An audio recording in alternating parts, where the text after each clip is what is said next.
Voilà, avant de recevoir Jennifer et son invité, je vous invite à suivre cet extrait. La production cinématographique nous demande beaucoup de moyens, surtout de moyens financiers. Nous n'en avons pas, nous autres. Aujourd'hui, sur place, nous n'avons pas de mécènes. Nous n'avons pas de sponsors. Des gens ne nous comprennent pas. Ils comprennent quand vous allez vers eux. Vous leur dites, nous voulons produire un film dont le budget est tant. Ils vous regardent du haut en bas et qu'on ne vous comprenne pas. Maintenant, nous avons le talent, nous avons la compétence, nous avons la ressource humaine qu'il faut pour produire de très bonnes œuvres. Nous avons une identité culturelle. Nous avons nos réalités endogènes que nous pouvons banaliser. Et lorsqu'on aura réussi à inculquer dans leur tête que, en vérité, nos réalités culturelles, nos vécus culturels, ce ne sont que par ces canaux-là que nous allons faire développer notre pays et faire rayonner davantage notre pays. Vous allez voir que désormais, nos salles de cinéma et nos productions seront beaucoup plus acceptées par tout le monde. Voilà, vous l'avez compris, je souris à Jennifer Sachivi. Elle est rayonnante ce soir, Jennifer Sachivi. Bonsoir, Agnès. Merci de nous honorer de votre radieuse personne. Agnès, vous êtes tout aussi radieuse. Je n'en dirai pas plus.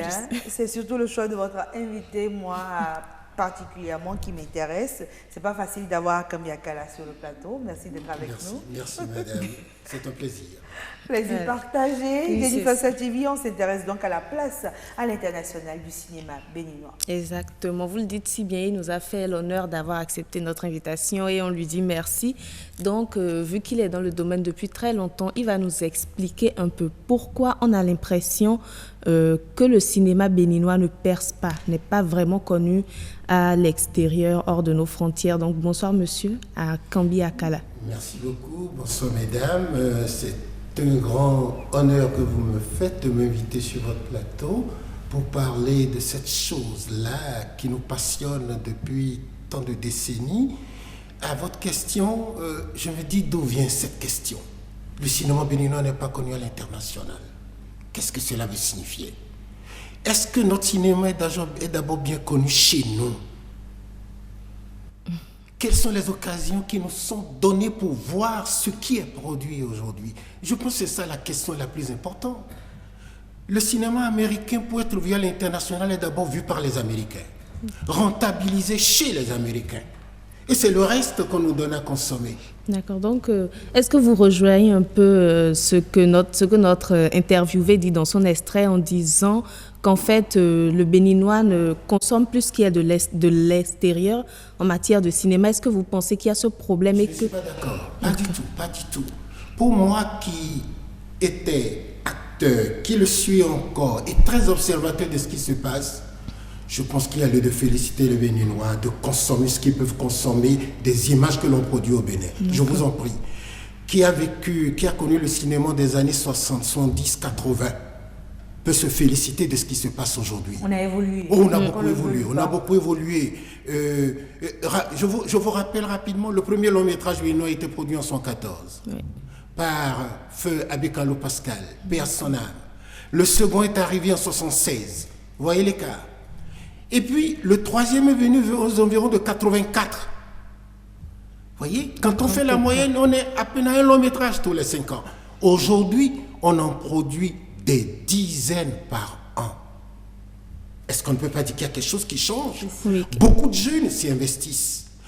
Non seulement du point de vue technique, du point de vue personnel, mais aussi du point de vue financier. Lorsqu'on dit que l'État n'a pas encore mis de l'argent en place, d'accord, mais l'État en donne.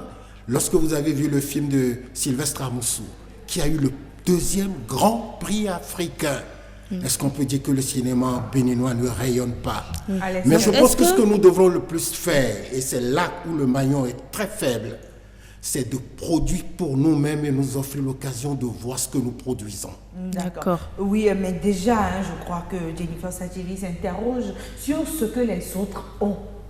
C'est-à-dire, quel est leur intérêt à consommer notre cinéma? C'est vrai pour nous, c'est d'abord une question de souveraineté, ce sont nos valeurs, nos traditions qui sont sur l'écran. On a bien envie de savoir et de féliciter nos cinéastes, mais qu'est-ce que les autres ont à suivre notre cinéma? Qu'est-ce que les autres, excusez-moi madame, je reprendrai votre question, me demandant qu'est-ce que les autres ont à lire nos livres, qu'est-ce que les autres ont à écouter nos disques. Le besoin, la soif de la culture nous amène toujours à regarder ce que les autres font. Sur les petits écrans, sur les grands écrans. Je pense que c'est le cinéma spectacle qui nous manque aujourd'hui. Les salles ne fonctionnent pas. Je me félicite de ce que, comment ça s'appelle, ce que les Français ont implanté dans la zone. Mais il faut prendre le relais. Il faut prendre le relais. Il n'y a plus de spectacle de cinéma. La fonction du spectacle de cinéma, c'est très important. Les étrangers qui viennent chez nous, ils ont bien envie de voir ce que nous produisons. Mais si nous ne leur offrons pas les espaces de visionnage, de consommation, alors je dis, comme vous, c'est tellement avec vous, il faut que l'État reprenne en main cette question parce que c'est le loisir qui s'offre les soirs. Aujourd'hui, les Béninois ne s'amusent plus les soirs. Soit ils sont chez eux, à tourner entre les quatre murs de leur salon, à regarder les postes téléviseurs ou à sortir pour aller dans les boîtes et consommer de l'alcool. Donc vous estimez qu'en fait, promouvoir nos productions cinématographiques sur les salles vont contribuer à une certaine visibilité au Bénin d'abord et ensuite à l'international. J'en suis persuadé, c'est une affaire de chaîne. Autant nous allons travailler pour rendre visibles dans des espaces appropriés nos productions, autant les gens du Dion vont dire envoyez-nous ça, nous aussi nous allons voir. Parce que ça va être introduit dans le circuit de ce qu'on appelle le circuit de distribution. Voilà. Ça a toujours été le mal de l'Afrique. Nous, les Africains ont toujours fait des films, mais il n'y a jamais eu de grosses boîtes, de grandes sociétés pour les distribuer. C'est le problème, ça aussi. Un problème de distribution. Le problème de distribution. Autre chose aussi, je me demande, est-ce que toutes nos œuvres, est-ce que toutes nos productions, ou est-ce que la majorité est exportable? Est-ce que nous respectons toujours les normes? Si vous voyez ces chaînes de télévision, je ne saurais en citer quelques-unes, qui en achètent presque une fois par semaine les productions béninoises, je vous en prie. Ne regardons pas, ne payons pas en noir. Il y a de bonnes choses qui se font. Je ne veux pas citer de chaînes, mais il y a beaucoup de chaînes panafricaines, européennes, qui achètent des productions, qui nous prennent des productions. Déjà, moi, ce qui m'intéresse, je crois, c'est peut-être le choix des thématiques. Parce que quand vous le dites, il faudrait que, quand on suit un film béninois, on puisse, par exemple, dire aujourd'hui, ça, c'est un film béninois. Et le cinéma au Nigeria a quand même déjà une étiquette qu'on lui connaît. Le cinéma de Bollywood aussi, c'est un genre qu'on connaît. Donc, est-ce qu'il ne faudrait pas qu'on puisse s'entendre sur un genre qu'on pourrait appeler le chant béninois? Vous avez parfaitement raison. Mais je reste convaincu que pour nourrir le cinéma de thèmes et de thématiques, de belles histoires, il faut d'abord développer la littérature. Si nous laissons aux prétendus scénaristes le soin d'inventer des histoires, mais souvent wolo, nous n'aurons pas d'histoire cohérente. Je crois que le soubassement, le terreau qui doit nourrir le cinéma, c'est la littérature. Que les plumes de chez nous nous produisent de belles histoires. Nos contes, les épopées de nos rois, les épopées guerrières de nos Amazones. Et ça va inspirer le scénariste qui, lui, n'est qu'un technicien, qui va savoir comment adapter l'histoire à l'écran. Tant qu'il n'y a pas ça, je pense que vous aurez tout ce que vous consommez là. Je suis totalement d'accord avec vous parce que quand même sur ces pays-là qu'on a l'habitude de suivre, on a beaucoup de films qui ont été inspirés par des livres écrits par déjà des auteurs. Et quand c'est fait comme ça, c'est toujours beau, ça prend. Regardez le dernier feuilleton diffusé par l'ORTB, là puisque je suis à l'ORTB, je peux le dire, produit par Olympe de monsieur Panou. Oui. Mais vous y avez vu la plume de l'écrivain, comment il s'appelle, Kwaozotti. C'est-à-dire que lorsque la plume est acérée, lorsque la plume est professionnelle, l'histoire est toujours... Le film qui est la résultante c'est toujours beau à voir. Donc moi je crois que c'est ceux qui écrivent qui doivent nous prêter leur plume pour raconter de belles histoires. Parce qu'on dit un beau film, c'est d'abord un bon scénario. Oui. Quand le scénario n'est pas bon, n'attendez pas à ce que les images disent quelque chose. Parce que l'accumulation d'images ne fait pas le cinéma. D'accord. Moi, je me demande, est-ce que l'écrivain le scénariste va céder sa place à l'écrivain ou est-ce qu'ils doivent collaborer? Les deux doivent collaborer. L'écrivain raconte les histoires dans les belles lettres. Vous savez, l'écrivain, c'est le littérateur. C'est celui qui choisit les mots, les situations, les décors pour raconter.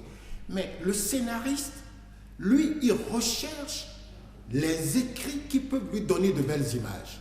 Ce n'est pas la même chose. Non. Dans la littérature, on cherche les jolis mots, mais au cinéma, on cherche les mots qui nous renvoient des images qui prennent, qui emportent.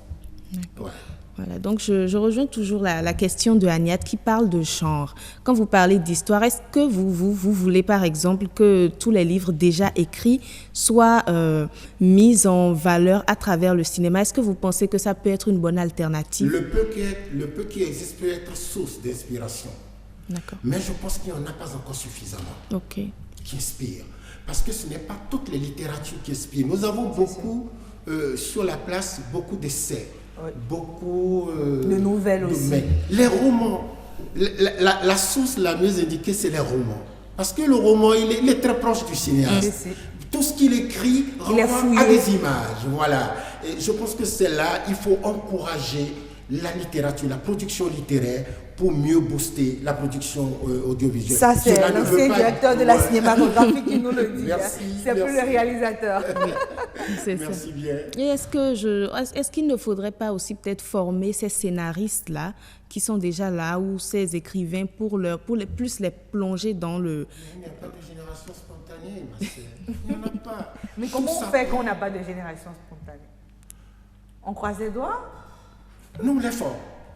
Je crois qu'aujourd'hui, des écoles, il en existe sur place qui en forment, mais qui doivent se mettre au travail pour mieux être performants.